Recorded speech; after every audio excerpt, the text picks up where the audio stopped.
अंग्रेज़ों के लिखे इतिहास को मैं फिर थुपकारने आया हूँ मैं भारत के उन महान सपूतों की कहानी तुम्हें बताने को। आओ मैं तुम्हें आज़ादी की कहानी से वाकिफ़ कराता हूँ। कौन हो तुम, क्या हो तुम, आज मैं तुम्हें ही बतलाता हूँ। 1857 के महासमर से वीरों का बलिदान सुनाता हूँ। याद तो होगी मनगत पांडे की वो पहली गोली जो राष्ट्रवादी की चिंगारी थी और इसे नजरअंदाज कर अंग्रेज़ों ने भूल कर दी बारी थी।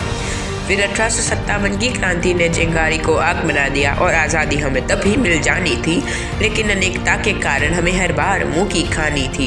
अंग्रेज़ हुकूमत में बमबारी हुई। जब उन्होंने ढूंढा उस क्रांतिकारी को तब अंग्रेज़ों के होश उड़े थे, यह सोचकर कि कैसे एक 18 साल के खुदीराम ने अंग्रेज़ों पर बम फोड़े थे। लाल की कलम बाल के नेतृत्व और पाल के ज्ञान को मिलाकर एक नई जोड़ी बनाई थी, जिससे आगे चलकर अंग्रेज़ हुकूमत थर्राई थी। लाल बाल पाल की जोड़ी फिर काम में आई थी जब जलियांवाला बाग देख 12 साल के भगत सिंह की आंखें भर आई थी। जलियांवाला बाग में निर्दोषों की चीख सुनकर भगत सिंह का दिल भी डोला था और षड्यंत्र कुछ ऐसा बनाया था। बटुकेश्वर दत्त के साथ मिलकर अंग्रेज़ों को बम का धमाका सुनाया था। काकोरी में बिस्मिल और अशफाक के साथ लूटे पैसों को ना इधर से उधर किया था।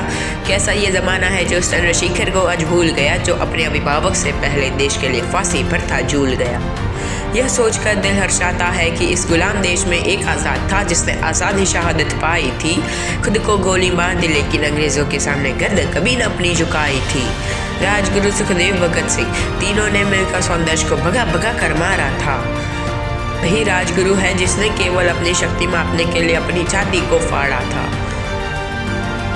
यह वही सुखदेव है जिसने युवाओं को इस क्रांति में जोड़ा था। 23 मार्च का दिन था जब पूरे देश ने रंग बसंती चोला गाया था। आज ही को तो इन वीरों को हमारा साथ जोड़कर जाना था। जब नमक के दाम बढ़े तो गांधी ने दांडी मार्च करवाया था और उसके बाद भारत छोड़ो अभियान भी चलाया था। आज़ादी का एक छोटा किस्सा तुम्हें सुनाता हूँ। आज़ाद हिंद फौज की कहानी तुम्हें बताता हूँ। जापान ने अंग्रेज सेना के 40,000 भारतीय सैनिकों को छोड़ा था और उन्हीं सैनिकों को नेताजी ने आज़ाद हिंद फौज में जोड़ा था। ये वही नेताजी है जिन्होंने जापान के साथ मिलकर अंडमान में अपनी सरकार बनाई थी और हिटलर के साथ मिलकर इंग्लैंड में बमबारी करवाई थी। 1 मई सुबह अखबार में एक खबर आई कि हिटलर ने अपने हाथों अपनी मौत लिखी और उसी साल अमेरिका ने जापान पर परमाणु बम की बारिश की। यही कारण से आज़ाद हिंद फौज ने आत्मसमर्पण किया था, लेकिन यह भारतीयों को मंजूर नहीं था।